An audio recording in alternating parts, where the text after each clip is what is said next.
Hello বন্ধুরা, amen পরিবার থেকে সকলকে আমার অন্তর থেকে নমস্কার, ধন্যবাদ। তো আমি একটা ভজন গাইতেছি, তোমরা সকলে লাইক করো, শেয়ার করো আর কমেন্ট করো। তো চলো বন্ধুরা, ভজনটা গাইতেছি। পিতা তোমায় আমরা ডাকি বারে বারে, আছো তুমি সব হৃদয়ে জনম জনম ধরে।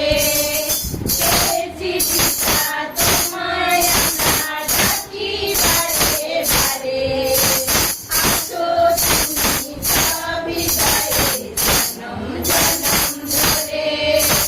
নারী পুরুষ যখন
আমেন।